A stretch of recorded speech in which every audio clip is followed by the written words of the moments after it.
Yeah, this is the jazz joint. Air it out. I had to clear it out, clear it out. I feel like Superman and tear it down. Call as a quarterback and send him out. I feel that air it out, air it out. I had to clear it out, clear it out. I feel like Superman and tear it down. Call as a quarterback and send him out. Take off. I'm on a rocket, a space dog. Bought a new car from Elon, wanna race. I've been asking how long is it gonna take. I've been cracking the code, had to break it safe. I've been writing my wrongs, had to change my ways. I was stuck in one place, so I had to shake. They try holding me down, but I found my way. Roddy Rich and so bicycle love me. Right away, then my heart went on ice again. Find the balance, my patience been going thin. In the field every day till I reach the end. I've been up on your side like we out of bounds. Ain't no way that it did that it's stopping now. I've been waiting for my turn to come around. I've been waiting for my turn to come around. Air it out, air it out. I had to clear it out, clear it out. I feel like Superman and tear it down. Call as a quarterback and send him out. I'm finna air it out, air it out. I had to clear it out, clear it out. I feel like Superman and tear it down. Call as a quarterback and send him out.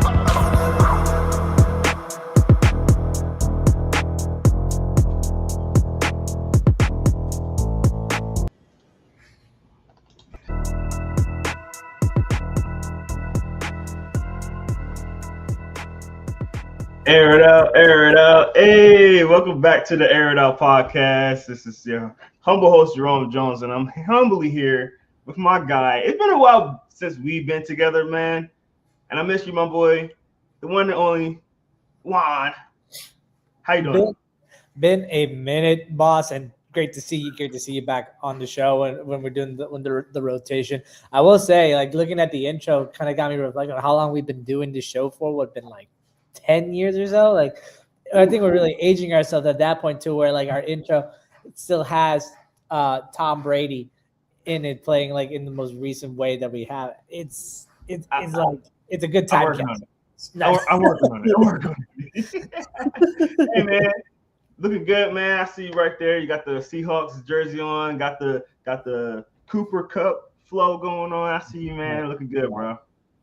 I needed a fresh dye. I needed a fresh look after the end of the football season, just because like I felt like, you know, with the season ending, is a lot of change coming, and I wanted to kind of feel refreshed and have a clean slate to start the off season, and just to see how it's going to change. Just like my hair is going to change over the course of the off season. Who knows? I might be a redhead by the time 2026 NFL season. Hey man. It's nothing wrong with change. Nothing bad with change, man. Change is good sometimes. So maybe I might have to do something. Maybe I get the big beard or something like that. Just don't do that thing that people have been doing, where like they dye their eyebrows to look like like a big forehead. See, I'm out of that. I'm out of that race. The eyebrow thing, I'm out of that race. Listen. So weird. And like seeing like when Lady Gaga did it during the Super Bowl, and when she was singing, it was so weird. But to each their own. If you want to dye your eyebrows, that more power to you. I dyed my hair gray for goodness sake. So I was like, might as well just like need to. Definitely. Now, Juan just talked about the Super Bowl. Before we get into the recap of the Super Bowl, Juan, I believe me and you are Bad Bunny fans. Real quick, give me your quick analysis of the halftime show. As a Latino man, speaking from what he watched, I thought for me it was I compare it to the level of importance in terms of our culture as a Latino and as an American.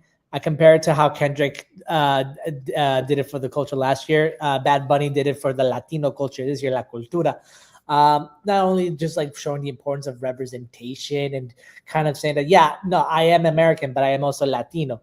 And it's not the U.S. encompassing saying that you're American. No, it's all these countries. Even Canada got a shout out near the end of that too. And I won't lie to you, Jerome. I did cry when I watched it, man, because like when you're looking for representation during a time where it's hard being a Latin person, like it felt like a great sense of reassurance, and and being felt like you're being seen.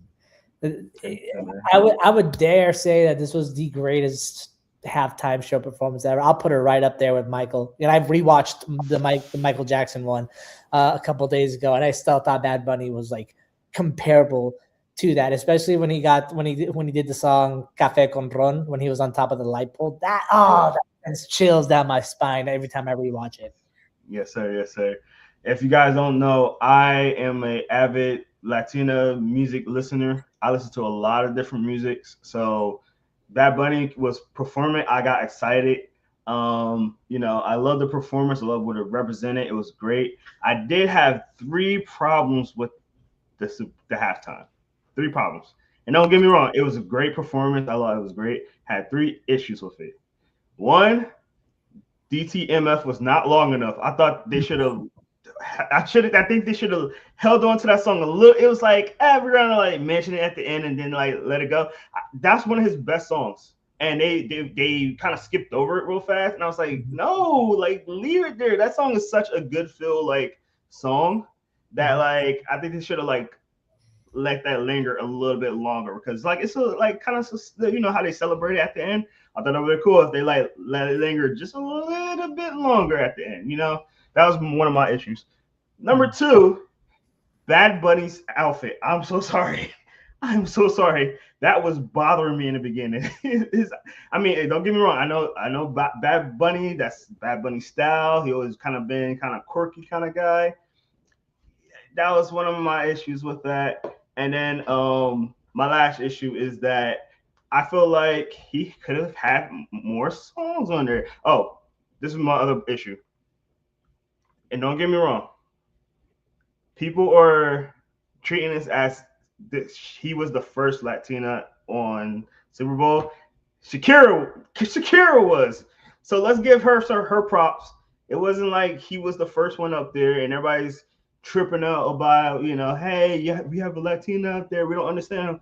Shakira was up there too, and maybe it's a little bit different because she has a little bit more English songs. But I did not like the fact that everybody was tripping about the fact that he was in the Super Bowl halftime when we ever had some other Latinas in the Super Bowl halftime. So I'll let you finish off that conversation right there, Juan. Okay, so a couple things. I sound like Stephen A. when I say that. Number 1, I was okay that he left DTMF near the end because the song itself is good, but it's not a party song. It doesn't fit like that kind of like pace that the Super Bowl halftime show usually demands of it. It's a beautiful ballad song, but I feel like he made a better choice of going with the Hawaii song for that kind of momentum of the show, and then ending with DTMF just with the lyric that everyone knows. Because if you listen to the song, it's a very improvisational song that he sings through. There's no actual lyric to it apart from the main chorus of it and the first. Sure. And then as for the outfit, man, he was wearing shoulder pads and like a white suit, and they look clean. The number 64 and the name Ocasio on the back. He wore that because his uncle was a football player, and he wore his number on the back to honor him because he died, man. And I know. I thought it carried that sense of like it was a mariachi uniform. So combining kind of like football with like Mexico Latino like inspiration for that like brolic kind of look. I thought that looked pretty good. And then third, I know that criticism. They've been phrasing it wrong. He's the first Latino solo performer to do a halftime show. When Shakira did the halftime show, she did it alongside J-Lo. And guess who was one of the surprise people of that Super Bowl? Bad Bunny! Oh, yeah, Bad Bunny, yeah. Bad Bunny was it. That was when he still had that, like, trap beat look that I was, like, not a fan of. Like, how he looked for this Super Bowl, he looked much more mature, much more of his age, and much more like a well-rounded artist. And that's when I really like started like, oh my God, this man I need to pay more attention to, like so much more attention to. But the point is, if you had to pick the greatest halftime show in your opinion, Jerome, what would it be?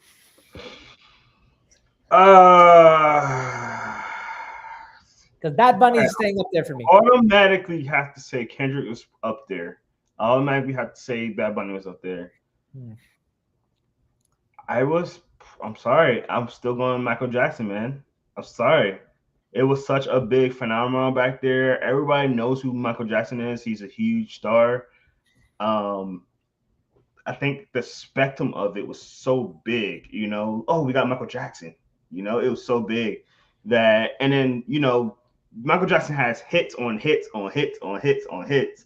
You cannot. So for me, it has to still be Michael Jackson, the performance.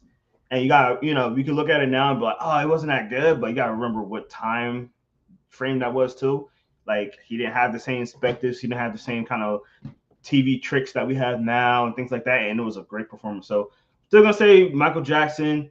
I'm gonna say Michael Jackson, Kendrick, Bad Bunny, and it might be a little bit recency bias. I did like Justin Timberlake's as well. He had a good one. You don't like it? I think that it was an okay performance until they tried to do a holographic image of Prince, which he specifically said he never wanted to happen. So that dips it down a little bit more for me. But I will say in my top five, I'd say it goes Bad Bunny, Kendrick, Michael, Prince, and then it's this one was like silly, but it was iconic in a way. Lady Gaga. Yeah, I wasn't too hot on her when she did hers, so I guess that's probably why I wasn't a big Gaga fan. So, but yeah, I hear you. But let's talk about the game itself. Let's do the Super Bowl recap. I'm gonna start with you. How did you feel about the game, and did it live up to the expectations you thought it would? The adage "defense wins championships" was, if you were looking for like a prime example of the adage, it was right facing in front of you. I mean, the Seahawks defense came to play. The number one DVOA defense of the season really went and made the runner-up MVP and Drake May look like a rookie that was seeing ghosts for most of it. I mean, like, yeah, he did finish with almost 300 yards passing on the day, but almost 235 of them came in the fourth quarter. Super Bowl record. I'll give him that. But he was sacked 6 times. He lost the ball twice, one on a fumble and one on a really bad interception where it looked like he was trying to throw the post route out, like the deep post out, but he ended up underthrowing it, and it was just easily pickable for Love in the fourth quarter. And the running game for New England was just shut down entirely. I mean, Henderson only had 19 yards. Stevenson, 23 on 7 carries. Drake May was your leading rusher with 37. They didn't use his legs enough. There should have been more of a read option scheme going on to play against Seattle, because they have good defensive ends, but they're not speedy enough to where that they can really read that handoff. I feel like Drake May should have done more with his legs in order to really propel this offense forward. But let's not take credit away from Seattle's defense, man. I mean, it is hard to find a better Super Bowl defensive performance than what Seattle put on film last week, man. I mean, I would dare say that the dominance that they showed was comparable to the 2000 Ravens or the 2019 Patriots when they went up against Jared Goff in the Super Bowl and made him look like he was human. It was a great performance. You had so many top contributors, from Witherspoon to Iman Wari to Uchenna Nwosu with the pick 6 afterwards. Like, there was not one facet of the defense that failed to really show up for this game for Seattle. On the offensive side of the ball, kudos to Sam Darnold for becoming the first USC quarterback to win a Super Bowl. Really says a lot about the product that comes out of that. Digging it into the Trojans right there. But congrats to him for just showing that, like, you don't have to live by the label that so many give to you, man. You went from being a generational prospect to an all-time bust to a journeyman quarterback to a bounce back bridge quarterback to a Super Bowl winning caliber leader. Like, I, as a Jets fan, am so happy to see Sam. During one of our draft photos from the 2019 draft, you see me wearing a Sam Darnold jersey while the draft was going on. Man, I loved and supported Sam during his tenure in New York, and I thought that the organization failed him as a whole, and so many others after failed him as a whole, and to the point where it's like, what do you do in terms of how do you get this guy back into being a confident quarterback and being able to play in the league? And to his credit, he found a way to do it. He went to San Francisco. He was tutelaged under Kyle Shanahan, excuse me, and sitting behind Brock Purdy, the Mr. Irrelevant starting quarterback, while Sam was a sitting number 3 overall pick, really getting that humble education through that process. And then taking a chance to be a bridge quarterback in Minnesota for J.J. McCarthy, only to be thrusted into the starting position and perform spectacularly. Let's add that. And then go to Seattle for another prove-it stint, and then not only proved it, but elevated it to the point where he brought home a second chip for the Emerald City. And the only thing I wish was that I don't know what nickname it is the Emerald City Route Runner or something like that for JSN. I wish he had more of a starring role. I know he had the concussion to leave in the third quarter. Luckily, it didn't turn into anything, but I wish he was more featured. But the fact that Kenneth Walker, not only was the only source of offense for both teams in this game, but that he helped set up Jason Myers, who arguably should have been also an option for MVP after hitting 5 field goals. A Super Bowl record 5 field goals, former Jet, by the way. It was just incredible. Seattle was the most unlikely Super Bowl winner to come into the season, and they leave it a reigning champ and vying to try to see if they can do it all over again. And I'm here for it because there are 3 former Jets on that team that I knew deserved better when they all left, and they got what they deserved. Yeah, it was like the Jets reunion game or something. I was like, okay. Leonard Williams, Sam Darnold, Jason Myers, all great pieces to a Jets roster that couldn't figure out how to use them properly. Woody Johnson, you are the bane of my existence. Yeah. My Super Bowl. All right. This is what I'm going to say about Super Bowl. I'll say 95% of America, for my Spanish speakers, that was basura. Basura. You get a little applause from the Latino community. Thank you. Because even last year, it was at least last year was a lot more touchdowns, so people were able to watch it and enjoy it a little bit more. But it was a complete blowout. This game, complete blowout. Nobody. Okay, I'm a defensive guy. I'm a defensive mind. I love watching defense. Me and Avery will literally love watching defenses slug it out. But we gotta have some touchdowns. It's the Super Bowl. When we're going into halftime and the most points is 15 points because of a kicker, that's not good. That is not good. And for me, I didn't like it as much. I loved it because, again, defense. I love defense. I didn't like it as much because it was very predictable. The game was if you watch our last podcast with me and Darren, I literally predicted the entire game. I said Kenneth Walker's going to make MVP. This game's going to be built on him. Their defense is going to be crazy, and New England is not going to go up to par. And that's exactly what happened. I think that New England was held by the very terrible schedule they was given. Don't get me wrong, they beat the guys they were supposed to in the playoffs, but you got to think about the teams that they beat. Denver on a third string quarterback. I think it was third string, maybe second string.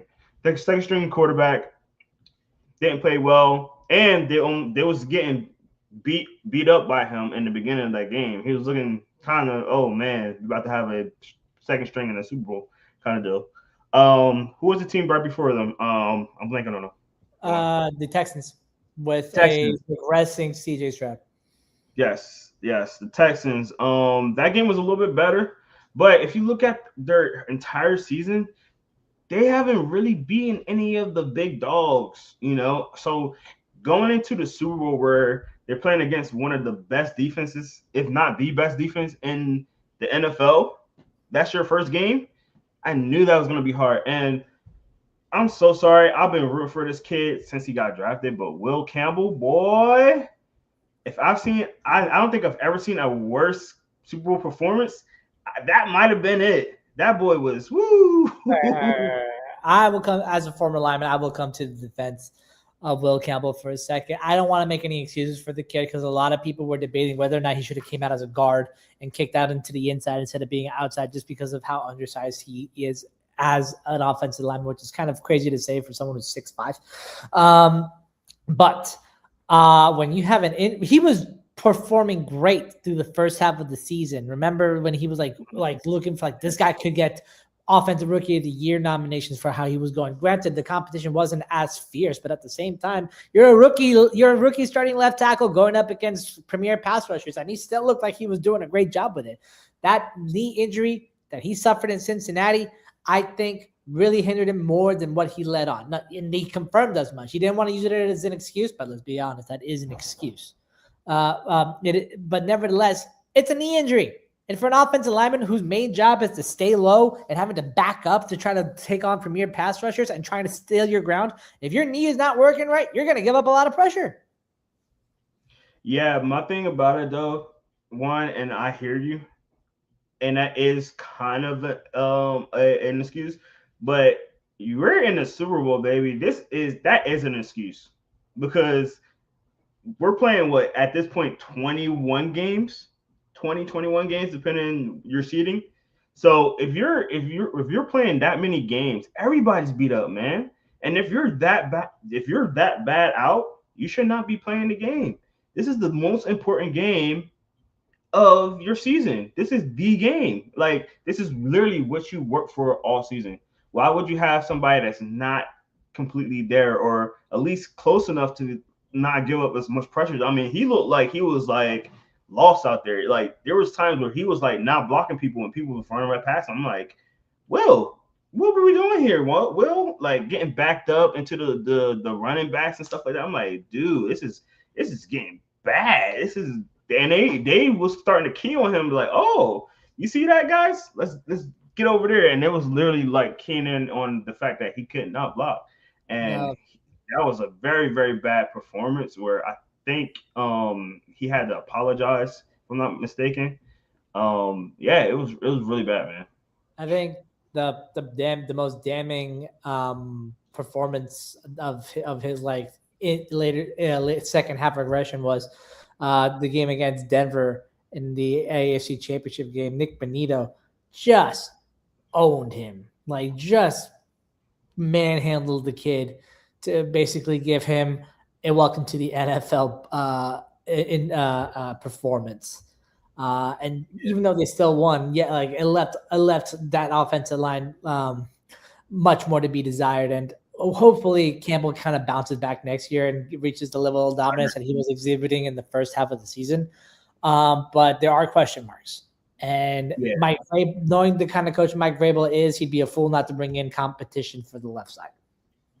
Yeah, I don't want to bash on Campbell because they were and we're about to get in the season as it is, the draft season where every little thing get nitpicked and this is that. And yeah, he got shorter. He got shorter arms. He don't have short arms. He has shorter arms. And you know how fans are. Oh, he got short arms. He can't. No, he has shorter arms.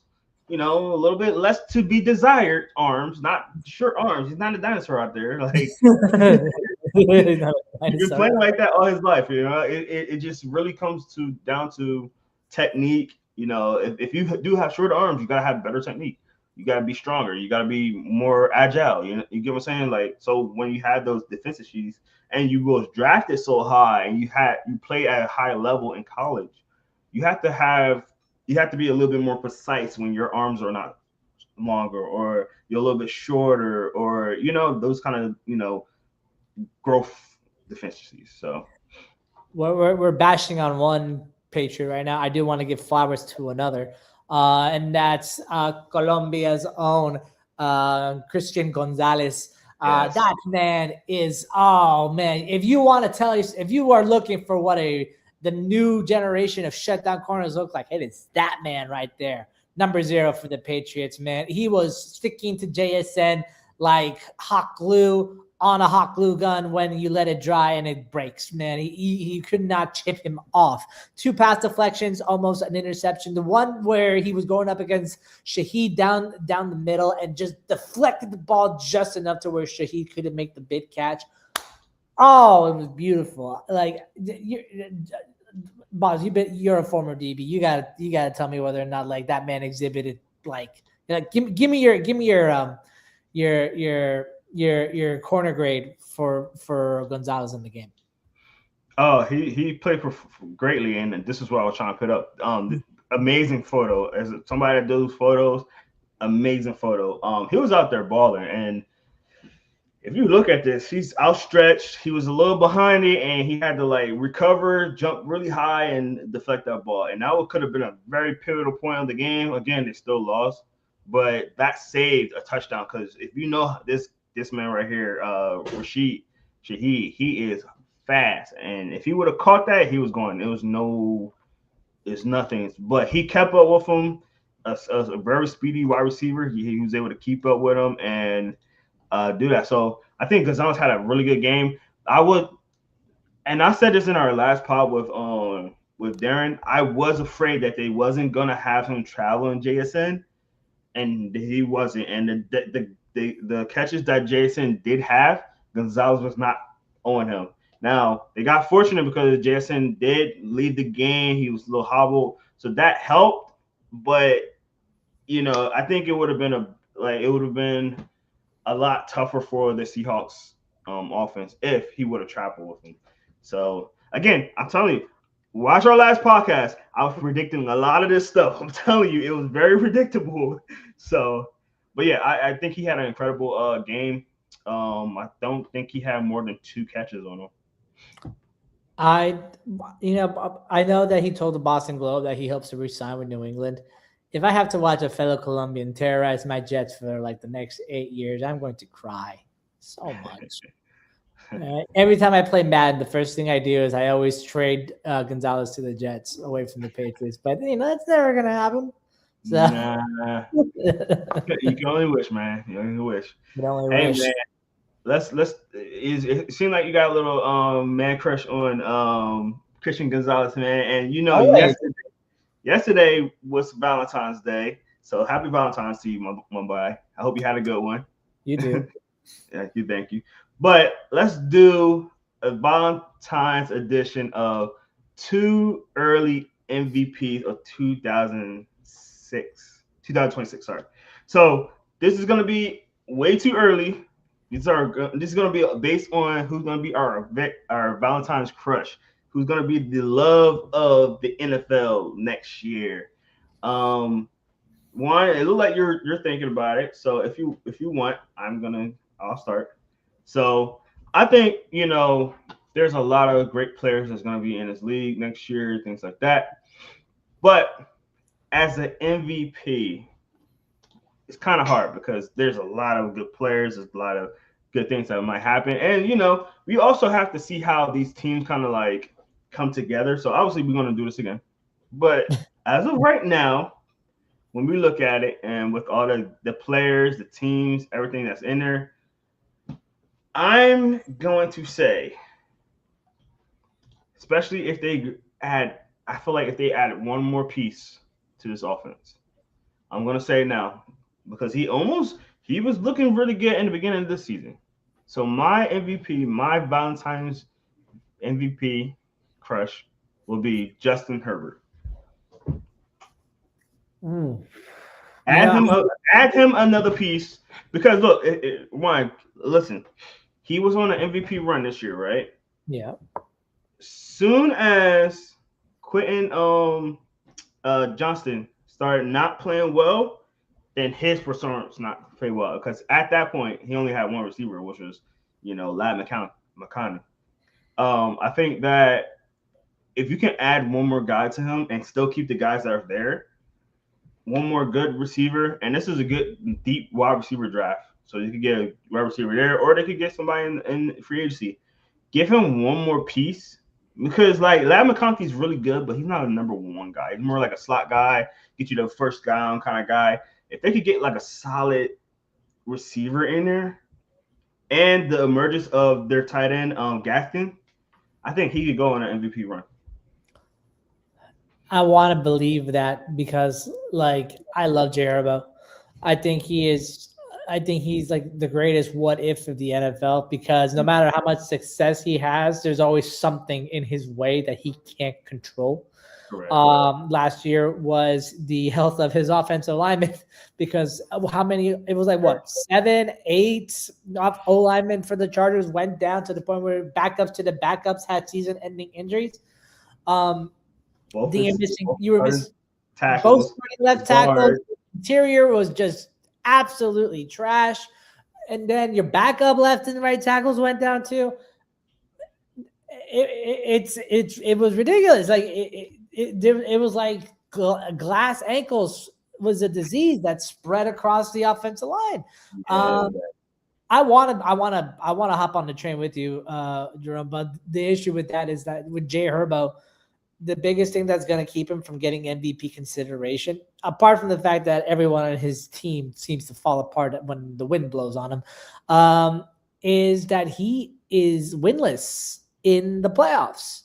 He's 0-3 in his 3 trips to the playoffs. You blew a 25-point lead against the Trevor Lawrence led Jaguars a few years ago. You lost to the Texans 2 times in a row. Well, you lose to the Texans in a stunning, like low scoring upset fashion the year after that, and then you get smacked, and then you get, for lack of better words, demolished by a very good Patriots defense. While your defense, which was top 5 in the NFL, barely was doing their best to hold on to keeping Drake May down, but couldn't do it for too long because the dam broke right after, and you lost 13-3 in that game. Jay Herbo, I want to believe in him, but he is the biggest what if case in the NFL. Everyone knows he's if man. Because if he had a better offensive line, if he completed this pass, if he had a better coach, if he had this, if he had that, it's got to be upcoming season is gonna be put up or shut up for Jay Herbo, because at some point there's no more ifs, there's no more ands, there's no more buts. You can have Jim Harbaugh in a cheerleader's uniform screaming Herbo's name all he wants, but it's not going to do enough to build him out to being a leader in terms of just leading this team to contain success in the postseason. And I know the MVP is a regular season vote, but voters don't take that fully into account. They also take postseason success and history and just context and storylines. That's what the MVP vote usually goes into. And with Jay Herbo, that's all against him. So I'm hoping he wins it, but I highly doubt that he does. My vote. New year, new Herbo, and you gotta remember he's getting all those pieces back. Like, I get what you're saying, but like you say, offensive line should be coming back.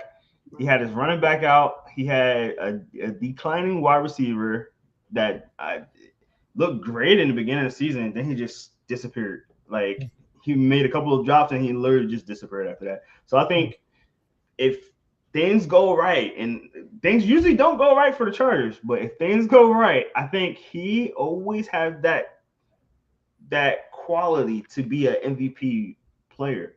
It's always kind of like in the air for him, and then kind of always fall apart. But I think if everything goes right with the team, because honestly, I don't think it's just him. Like, even him, his hand was broken this year. You know what I mean? That hindered him a little bit.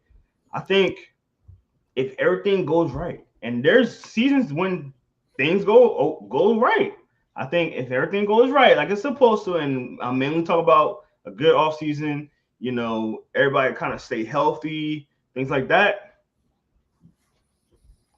That's the hope. And then, it's way too early MVP. So, we're just restarting the clock. Everybody's healthy. Everybody's good, So we'll see. But go ahead, Juan. Finish up.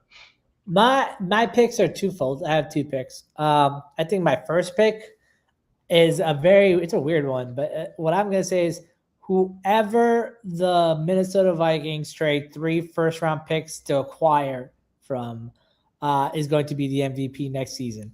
Rumors have been going around that the Vikings are all in to do whatever it takes to bring in a proven, well-rounded signal caller into the room because JJ McCarthy ain't it. Nine really let things slide during his half a year at the helm.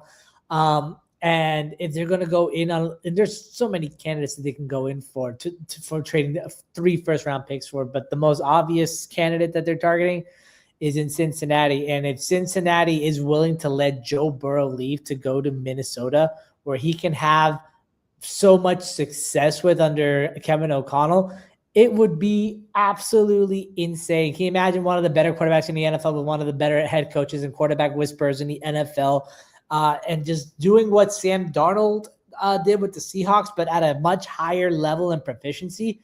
And if it's Joe Burrow under center with the Vikings, that's the only way I feel like he'll win the MVP, is if he goes to another team that is much more well put and well built to take him on a deep playoff run. That's one option. It's far fetched, I know. That's why I threw that one out first. But my main one, my real one, I'm gonna say is gonna be a repeat winner. I'm gonna say is Josh Allen. Josh Allen last year with what he was working with in Buffalo, I get that he was he had a lot going against him. Like his receiving options were still really bad. All he had really was James Cook just really tearing things through and helping him set up. So whenever he had to sprint out and run, the defense didn't do him any favors either. But I feel like the narrative is set up enough for Josh Allen to go in and burn the league to the ground again. I feel as if that he has had so much going against him. Last year, he had he basically had to beat the whole offense. Well, here's all you have to do is wait for it. No, Kirk's not going back to Minnesota. He'll probably go to Cleveland for another bag or something, Avery. But I think it's going to be Josh Allen. I think Josh Allen is going to want to make a revenge tour after he was ceremoniously kicked out of the playoffs by a Denver team that wound up getting ceremoniously kicked out by New England. I feel like Josh has reached a breaking point to where he feels like he needs to win, and he needs to win now. I feel like even if he breaks an ankle like Bo Nix did, or if he fractures his hand like Justin Herbert did, that he'll still pull out amazing feats because that's the kind of player that he is. Plus he'll be a first-time dad, and you know that when you're that first-time dad, you get that first-time dad energy to propel you to amazing performances. You know what I'm talking about. And I feel like he'll be able to win a second MVP in that way. Ew, Avery, ew. Avery, go home. So long as Dak Prescott is a Cowboy, he will never win an MVP. Avery, you're tired. Go sleep. You're tired. You're still tired. I love Dak Prescott. I do. I think he's a great man with a great heart and plays the quarterback position at a rate that everyone else keeps doubting against. But just because he's with the Cowboys, we have to hate him. And that sucks because I love Dak Prescott, man. He has to get out of Dallas. I think that he's done everything he can with the Cowboys. And the way that Jerry Jones has been building this offense is just not good enough. It's not. And for the next couple of years, I don't think it's ever going to be good enough. I think this Dallas Cowboys team needs a hard rebuild. And if we ever want Dak to be an MVP candidate, he's got to go somewhere else. He's got to go somewhere that has a better running game for him to play action off of, because he's one of the better play action quarterbacks in the NFL. And an actual competent defense to where he doesn't have to throw 5 touchdowns a game to try to keep it competitive. All right. I got a lot of rebuttal on a lot of stuff that's been said right now. I'm going to start off with my boy JJ. Y'all got to get off my boy's back. And one, I'm very disappointed in you because you see that jersey you got on right now? Yeah. You know who just won the Super Bowl? Sam Darnold. Yeah, I know. You know where he come from? The Jets. Yeah. You know how bad he looked? Terrible. And JJ is essentially a rookie, man. Come on. He played what? Are you trying to say that the Minnesota Vikings are like the Jets? I'm not saying that, but there was a lot more problems with the Vikings more than just the quarterback position. Let's be real. There's a lot more problems than just that. Just be real. Two, Jared Goff. Jared Goff got to get over that turnover issues that he has sometimes. And it's not that he have a lot of turnovers throughout the season. It's more of they come at the worst times. Like when he start turning the ball over, it starts coming in waves, and he has to get over that because it feels like he'd be on a good run, and then all of a sudden turnover, and then he kind of like with his team. So for me, for Jared Goff to get to that point, he needs to really hone in and not turn the ball over so much. It's a really good offense, really good offensive line, really good running backs, really good wide receivers. The offensive line, the offensive line's still in tatters. The line doesn't work without a good center. Ever since Ragnar retired, it fell apart last year. I will say, in this lifetime, I don't think Jared Goff will ever win an MVP because he's a great quarterback. He's a Super Bowl leading quarterback. He's done it with the Rams, and he almost did it with the Lions. He's not an MVP caliber quarterback. He's not a quarterback that can that elevates the guys around him. He is a point guard for an NBA team that's distributing the ball to his playmakers, and those are not the kind of players, the kind of quarterbacks that win MVPs. No, I agree. And to get on the Dak part, Dak has to be a little bit more consistent with the big games. Like for him to be MVP, he got to be almost like kind of the same way with Jared Goff. Stop turning the ball over and elevate his game. Now, granted, last year their defense was terrible, but leave my boy Jerry Jones alone, man. That man, listen, they had. No, I'm not letting your Eagles bias get into this so you can keep him looking bad forever. They had Javonte Williams is a great running. I'm not gonna say great, but he was a really good serviceable running back for them. They got Dak Prescott, obviously the quarterback. They brought in two receivers and CD Lamb and what's his name? George Pickens. They're in there. Their tight end. The tight end was top tight end. So they had a top tight end on their offense. They had a top running back in their offense, and had two receivers. Even when CD Lamb went out, George Pickens was balling. So I don't want to hear it. Jerry Jones they've been drafting offensive linemen in the first round the last couple of years. I don't want to hear it. Jerry Jones is pitting that team where they need to be. They got talent. They just can't get over the hump. They're a bad ran team.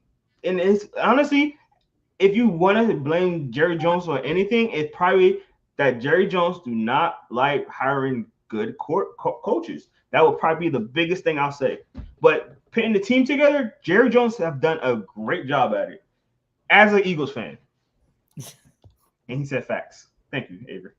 Okay, let's be honest. Lamar's gonna win it again. He probably will. I was trying to steer away from that narrative because we're all gonna. That's the easy. There was a good line that Hollywood Brown dropped there in the Super Bowl that I think might set up for an MVP caliber season for Lamar. That the system that Harbaugh was running was built for Lamar, but no, Lamar is the system because he can fit in any system. And you know what? I'm going to agree with that.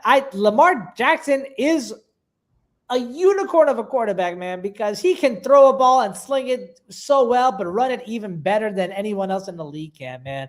He is what every offensive coordinator or offensive-minded head coach has dreamed of having a quarterback being able to do because he's just so flexible as a weapon and as an option. It is just baffling to me that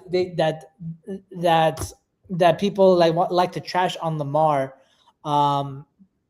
for underperforming and everything. Yeah, we can blame Lamar for a lot of the playoff unfortunate endings that have happened, but at the same time, that Ravens offense is nothing without him. We saw firsthand what it looked like without him. 100%. And I'll say this: I think Lamar's biggest issue is learning when to run and learning when to pass. And I feel like he always in between instead of making a full decision, you know? And then when you're in between, I think that kind of causes those fumbles, those interceptions, because you're like, oh, I'm a running quarterback and really good at it, but I think I'm going to pass here, and then he makes a bad decision. because he kind of hesitates and like throws late or something like that, and then it gets intercepted. Or I'm gonna start running, but instead of like sliding or getting down, he'll run when he got pressure on him, and he'll fumble the ball because he's trying to make a move.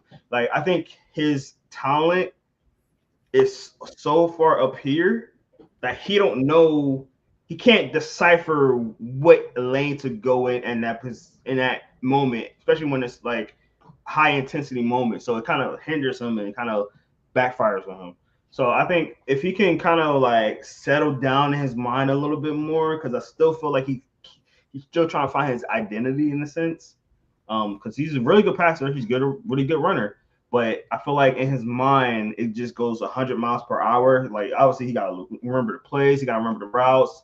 He got a lot to think about. I think like his mind just kind of goes way too fast and all that. So let's be real again. If Bo Nix didn't take the next step, he could win it.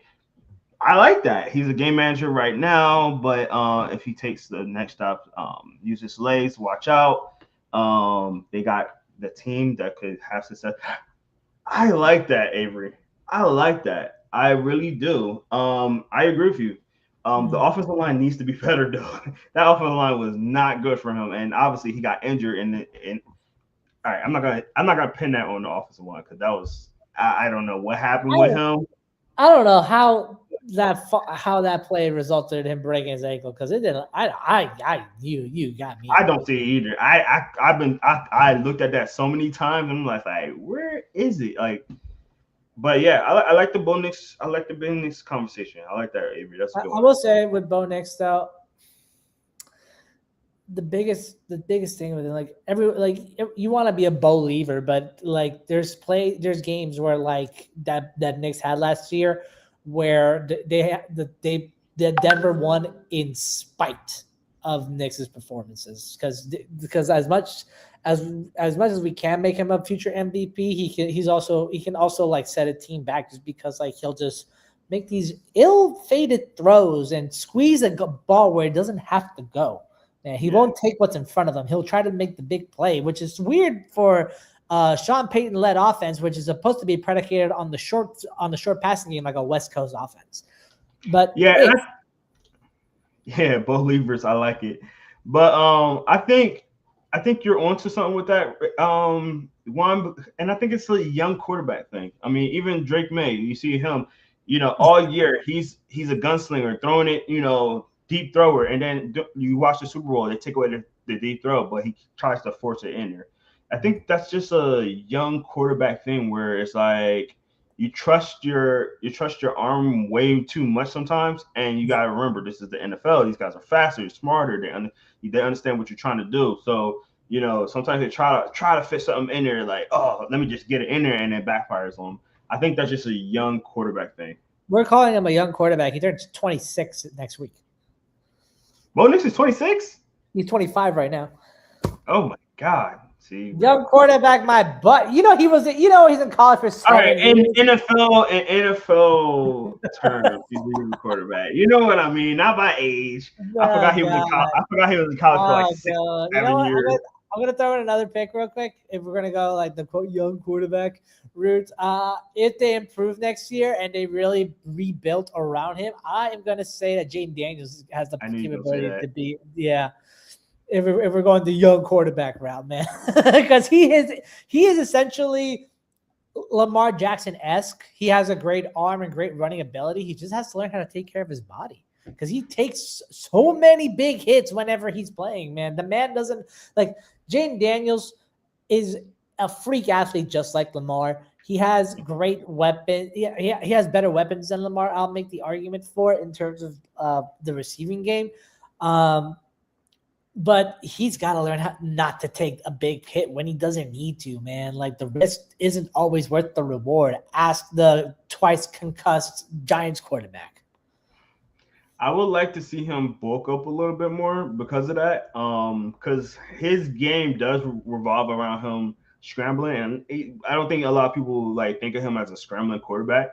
But you gotta think about like a lot of their first downs on third downs and stuff like that. He's running, So and he's such a thin quarterback, and he was getting away with it in his rookie year because he was staying, away from the hits. But this year he been getting hit a lot, and I'm gonna say that it's less about Jaden Daniels and more about the organization keeping him healthy. Because even when this year you think about it, you're like Jaden Daniels is injured and they let him play this game, and it's like, and then he got injured again, so it's like, and yeah, there were two different injuries, but like you gotta remember when you're injured, you're compensating for that injury. So when you're trying to like not get hit or here, you're compensating for it, and then you'll get injured in a different spot, So for me, I think that it's a little bit more of the organization for me than man, F that. Why can't the Falcons have anything nice? I think the Falcons could be a sleeper team next year if y'all can really hone in on y'all offense and how Penix kind of go, because I think y'all had a really good defense. I think mainly y'all issue was scheming. I think y'all scheming was not there, to be honest. Y'all would do things weird at times, and the play calling wasn't great at times, the game management at times. Oh, Avery, I'm so sorry, I forgot about that. Yes, that was unfortunate. I will say with the Falcons overall, I did, and I talked about this with Darren in a previous show. I did say that like the Falcons would land Kevin Stefanski. That was right. And I want to believe that stay. That Stefanski, I think, is going to have a huge impact on his offense. Oh my, no, not get that head off my screen right now. This isn't for mistake. This is right now. I want to believe that Stefanski is going to have a huge impact in improving his offense. There's too many good weapons and a good offensive line to not have this offense wheeling and dealing the way that it should. Raheem Morris was not doing enough as a head coach to really help promote the growth of his young quarterback or help try to find ways for the offense to improve, because he was too busy trying to make the defense, rebuild the defense as a whole. Stefanski, I think he's going to be a big contributor on the offensive side of the ball. And I think Michael Penix takes a huge step forward. Not an MVP step, but he'll take a huge step forward under Stefanski. Let them get another wide receiver and watch how that team will respond to that. With what pick? Because that went to the Rams for James Pierce Jr. But Juan, this is a deep wide receiver class. Coming from the Senior Bowl, this is a deep wide receiver class. They will be fine if they get somebody in the second round, maybe even the third round. I think they can find a guy if they choose the right one. And even in free agency, there's some receivers that's going to be free agents. They get a compliment to Drake London, because Drake London is the number one guy. Let's just say that. Like, he's the number one guy. If they could get him a little bit more help, if you want we'll see about Kyle Pitts, because I'm hearing they might re-sign him. Again, Avery, I'm not highest on Kyle Pitts because he had you don't a really good game. You know what you do? You bring in, you let Kyle Pitts go, and you bring in David Njoku, who's familiar with the Stefanski system. Very true. Yeah. Very true. So we've been doing MVP picks, and we're talking like the Falcons and how and their potential for if we rebuild them right. Shout out to you, Avery, for the extended Falcons talk. They won't make the Super Bowl next year, but I do have some predictions on who might, though. Real quick, go ahead. All right. I believe that this was one of the flukiest years for Super Bowl matchups, man. Everyone had the Chiefs and the Eagles and the Bills and the Packers earlier in the season. Like all these, your standard playoff premier teams making it into the postseason and up to the big game. But I don't think but this fluky year really knocked them all out to really pave the way for some fluky team to really win another Lombardi, and congrats for Seattle to do that.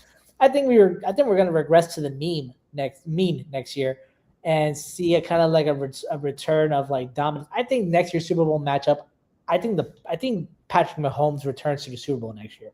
I think the Chiefs are going to bounce back from what was one of their worst seasons in the Mahomes era. I think they won't rebuild the team completely. They don't have the ability to do that right now. But I think this is going to be like a one last ride kind of year for. I think it's going to be a one last ride kind of scenario for Andy Reid to try to take the Chiefs to one more Super Bowl before he rides off into the sunset, because we saw some play calling mistakes that he made last season that ultimately cost the Chiefs an actual chance at not even a Super Bowl trip, but at a playoff spot. So let's see if bringing back Eric Bieniemy really does anything to reinvigorate the offense in a way that makes him a Super Bowl caliber offense. And then for the NFC, there's so many good options to choose from. A lot of the NFC teams look just so amazing. I'm going to give it to the Rams. I think the Rams are going to make it to the Super Bowl next year. I think that they got close against Seattle, but Seattle made their peak. Now they're going to be the hunted team instead of being the hunters that they were all season. The Rams are so high-powered with the reigning MVP, Matthew Stafford. Devontae Adams, I think, is going to stay to complement Puka Nacua, as well as Parkinson at tight end. The offensive line is still really good, and the defense is still one of the better units in the NFL. Granted, they kind of lessened later in the season due to attrition, but they were still good enough that they could push the team forward. I think it's going to be it's going to be a high-powered gunslinger Super Bowl next year with the Rams and the Chiefs. Rams and Chiefs. Okay. Nice. I like it. All right. So obviously this is the first non-football Sunday. Yeah, listen, like I'm sad about it, but we gotta talk some off-season stuff, man. The Super Bowl's over, let's talk some off-season stuff.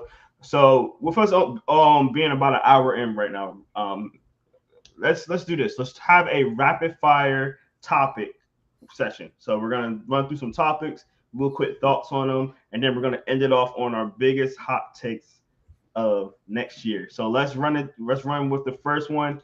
Max Crosby trade rumors. It's trade rumors that he might be traded. Quick thoughts on that one. What you think? The Raiders would be fools not to trade Max Crosby. I know that Darren and I talked about it on a pre-Super Bowl talk a couple weeks back. We basically saying how you need to get a haul to revamp this team in a whole. There are too many holes in the Raiders team as a whole. That's not going to happen because you don't have a first-round pick next year. So just swallow the James Pierce mistake and then move on. Crosby even has gotten sick of how the Raiders organization has been handled. I don't know if it's whether or not Tom Brady's been meddling too much, or if the Davis family just is really that bad of ownership, which I don't know what to make of the Davis ownership, man. Like, I know that I don't know if they're bad or just incompetent. But in any way, like, it seems like the relationship is souring. He's not worth the first. No. Yes, he is, Avery. He's not worth a first in fantasy league, which is what you would try to get for him. Avery, what did you say earlier?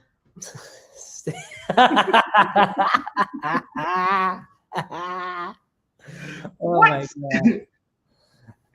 I would say, like, Crosby is worth. The NFL apparently is going to talk about turning their maximum trade package of first-round picks from 3 to 5.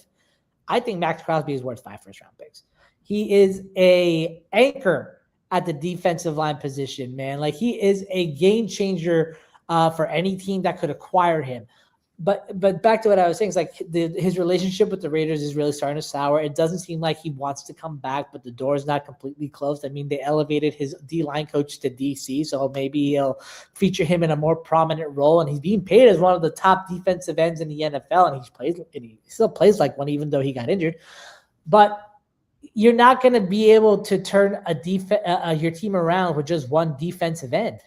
Like Max Crosby is a luxury that Yeah. All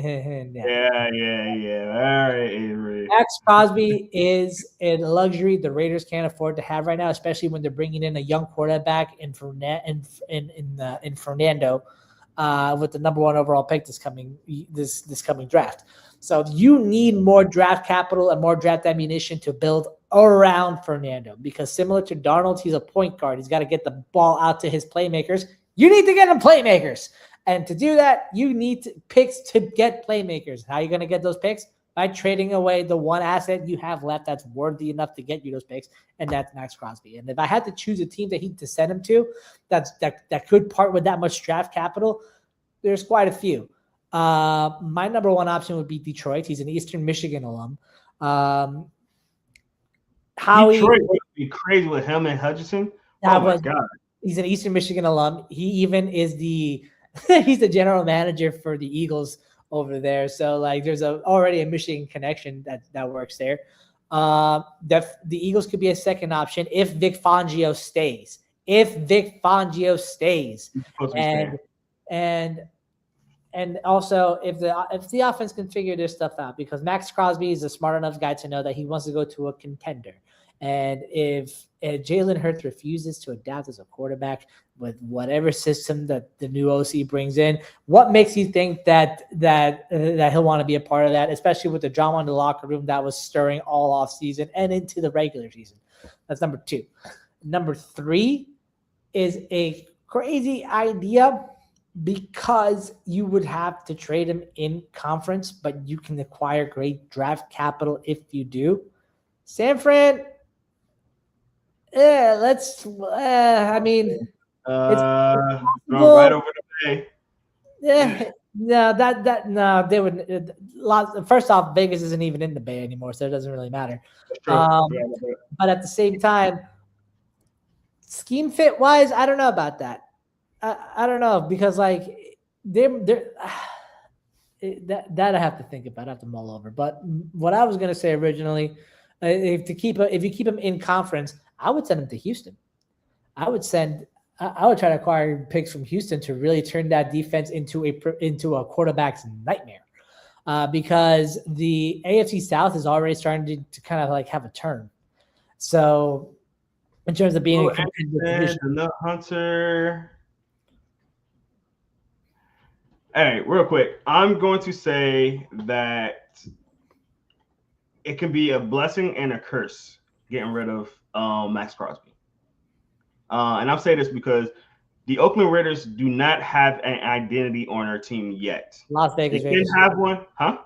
You said Oakland, dude.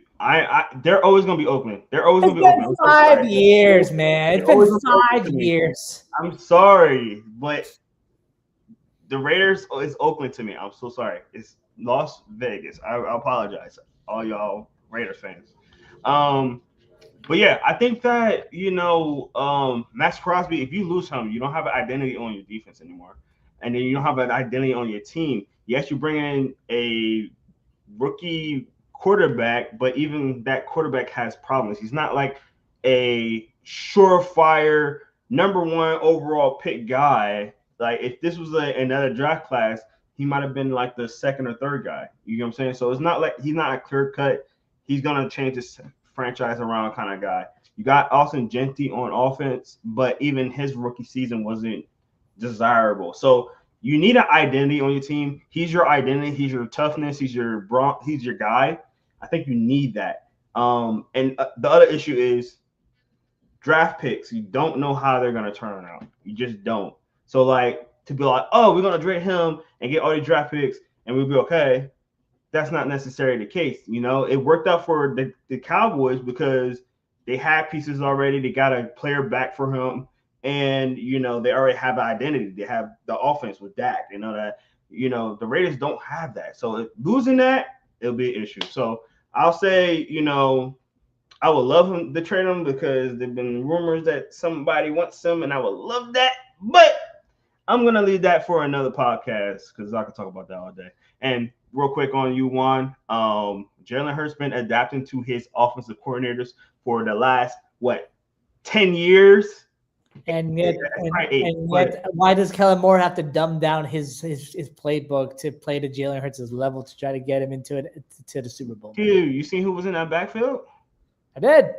Okay. And that same person was in the backfield too. Moving on. NFL is going to Rio next year. They're going to be playing there, and the Cowgirls are going to be there. Juan, how you feel about this, and what's your take on the international games for the NFL?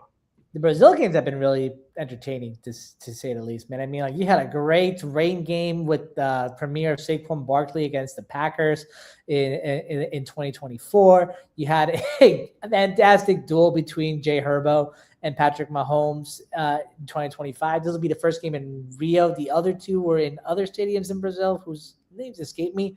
Paco, that was the one with the Eagles, and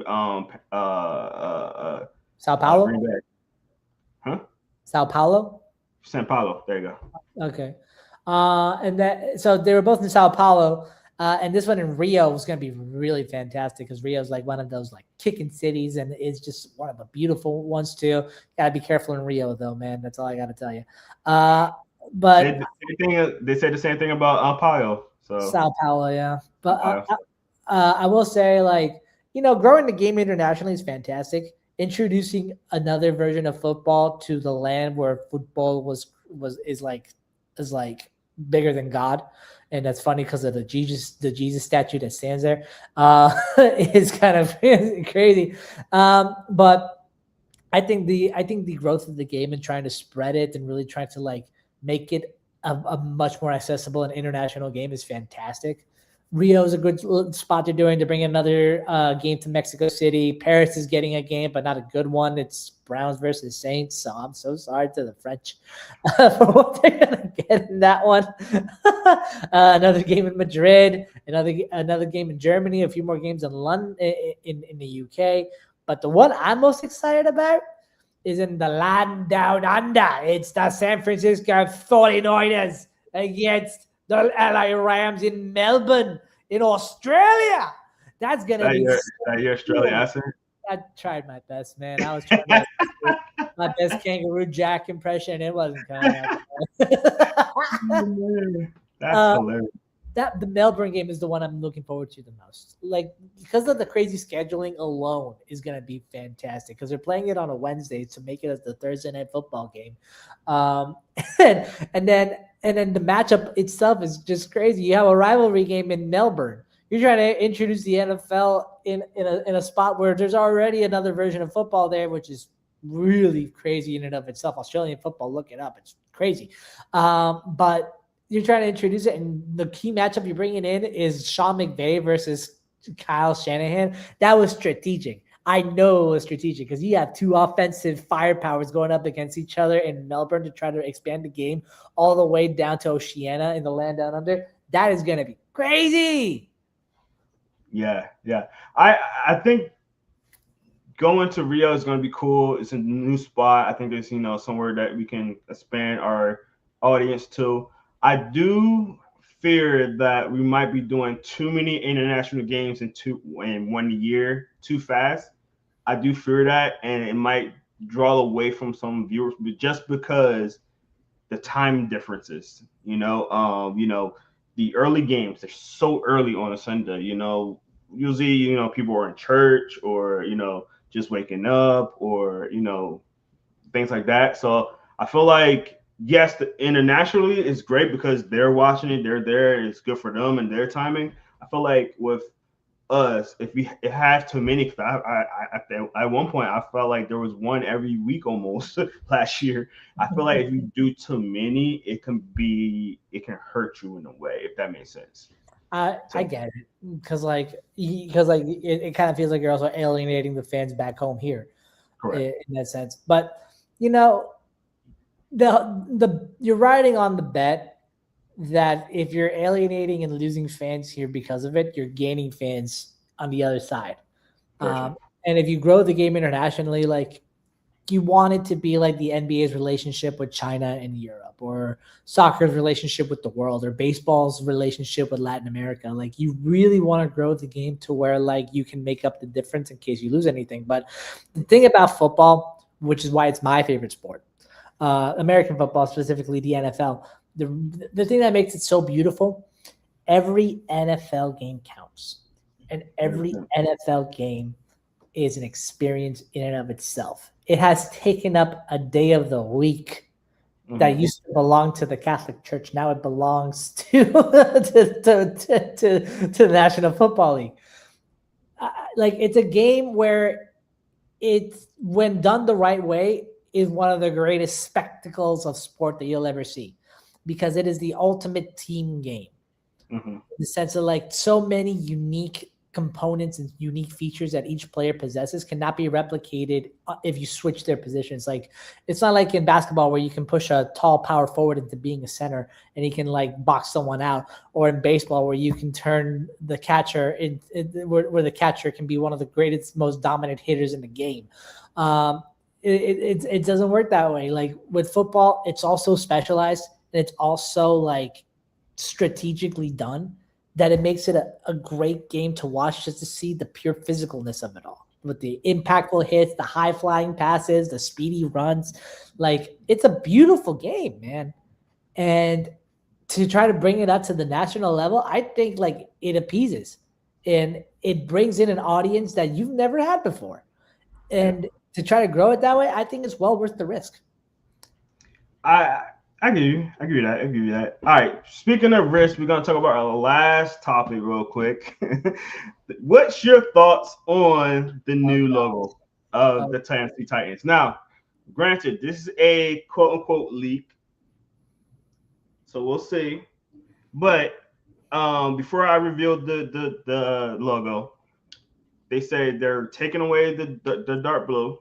It's gonna be mainly light blue now. Chargers. And they're taking away the flame. So one, I'm gonna put it on the screen and you let me know what you think.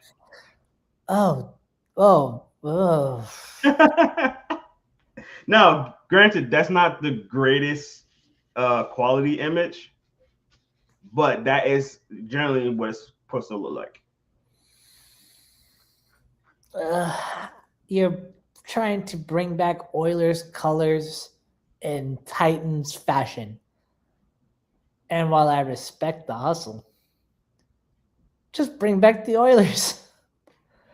The Titans don't need to exist. They can go back to being the Oilers. There's oils in Tennessee. There's oil in Tennessee. This is, it's like, I want to support this because I've always supported like the Titans trying to take back the Oilers identity, because Houston's been trying to reclaim it so much when they're just an expansion team. Yes, the Houston was the home of the Oilers, but the Oilers left and went to Tennessee, and they're still the Oilers in their heart.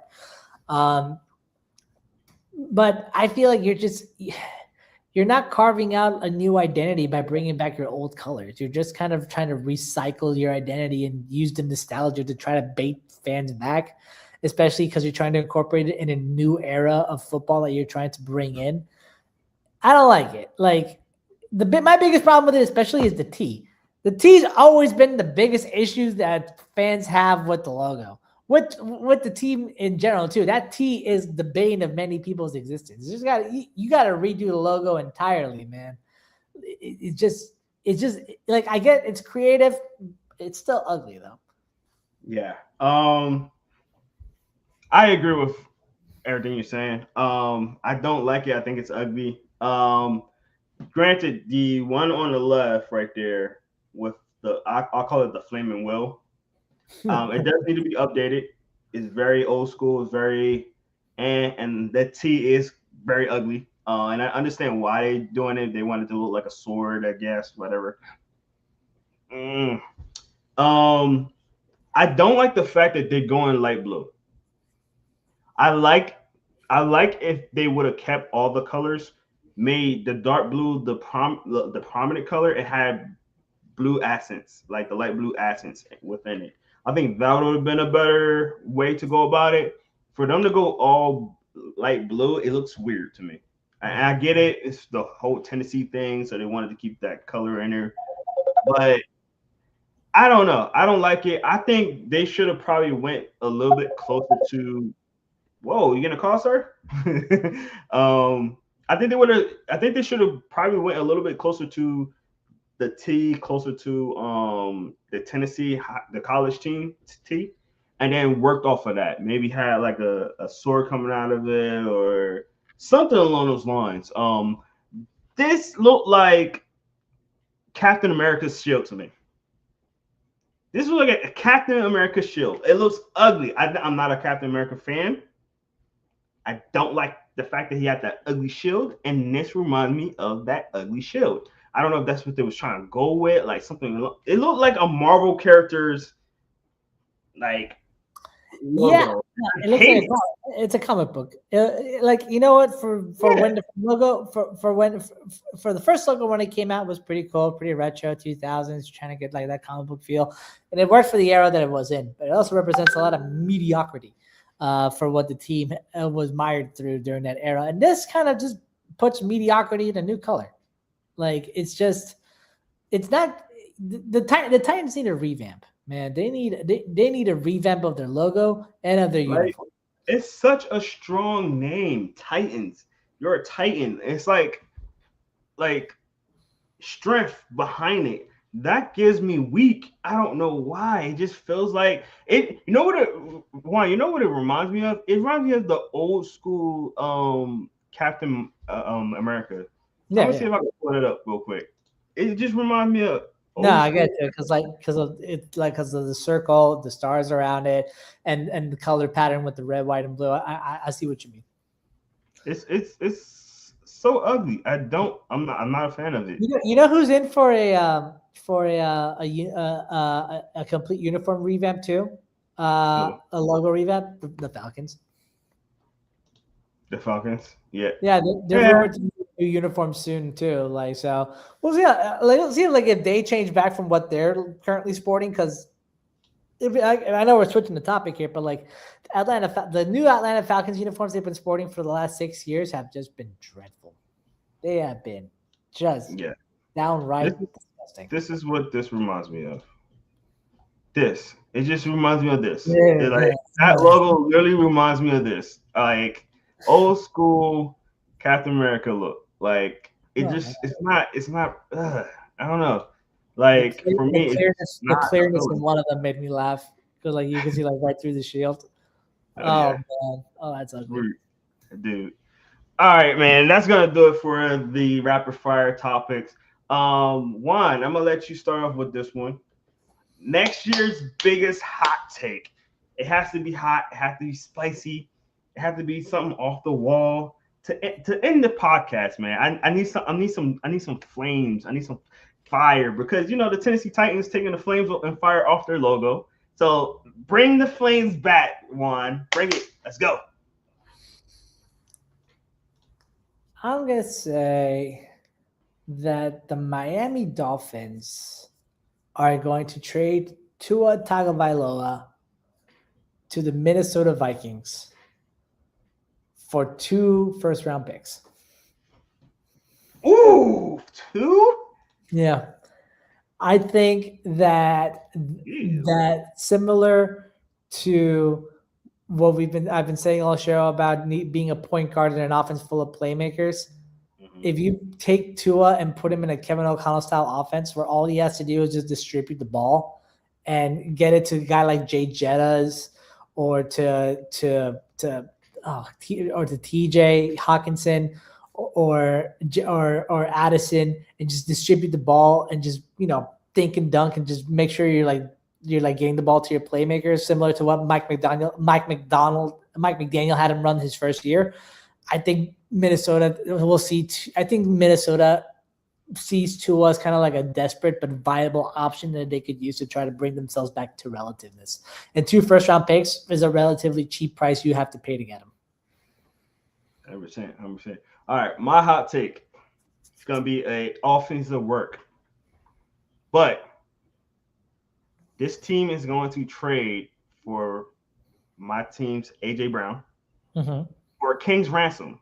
Howie's gonna Howie this team, but it's gonna backfire because this team that grabs AJ Brown is gonna actually win the Super Bowl.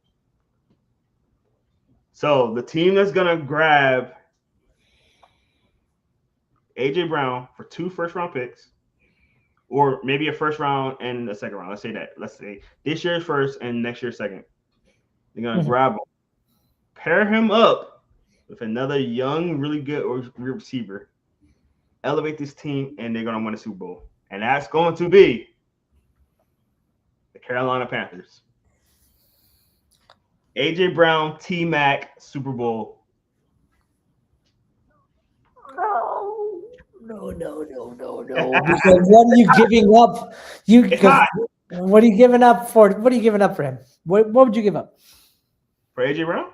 Yeah, honestly, with that contract, nothing less than a second round pick. I think a second round pick will be suitable because of the contract, and whoever team does pick him up is going to have to eat up at least most of that contract because it's gonna bear on the Eagles. But I think the Panthers have the cap space for it. You know, they will be willing to because I feel like they will want to pair. You know, I think the Xavier Leggett project, I just think that the organization and the team kind of gave up on him at this point for good reasons. And I'm a big Leggett fan. I thought he was going to be a really good receiver for them. I think they're going to give up on him, get AJ Brown, pair him up with, you know, T Mac. And I forgot the other kid's name, Josh, I believe. Really good receiver. Give Bryce Young another weapon. Re-sign Rico Davo. You know, get some offensive line help. Revamp some of that defense a little bit more. They're going to be a sneaky team, I think, if they do something like that. A very bold move, yes. Might be a move that, you know, a lot of people won't expect, a move that they don't generally do. But I think it's time for them to make a bold move to get them to the spot they were. This was a very unexpected year for the Panthers, making the playoffs this year. I think if they make a bold move like that, work out the offseason really well, they got good cap space, they might be a team that people are not going to expect to make the Super Bowl, kind of like the Seahawks. I think they can be on that same trajectory if they make a bold move like that. Your biggest issue is going to be whether or not Bryce Young makes that step. Not worried about him. With what we saw last year, he's good and he makes the plays and he can have great games, especially against the Falcons. But how long until we start seeing AJ Brown literally look down upon Bryce Young and start just trashing him through from not being able to get the ball to him? I'm afraid of AJ Brown going to Carolina, if not for just trying to destroy Bryce Young's fragile confidence as it is, man. Because the first 2 years of his career have been shaky. This third one was a crazy playoff run that no one expected to happen.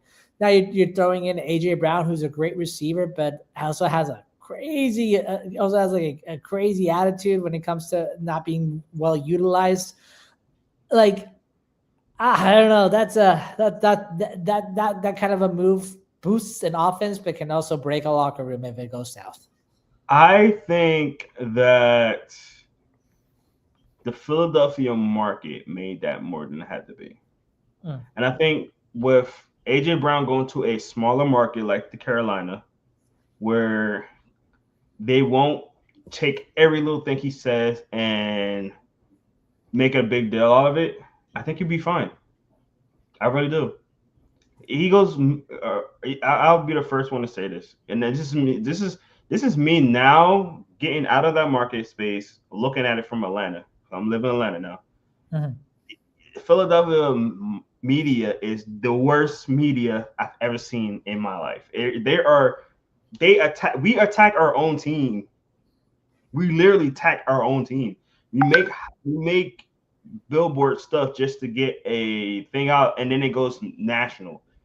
I think that the Philly market makes things worse than it is.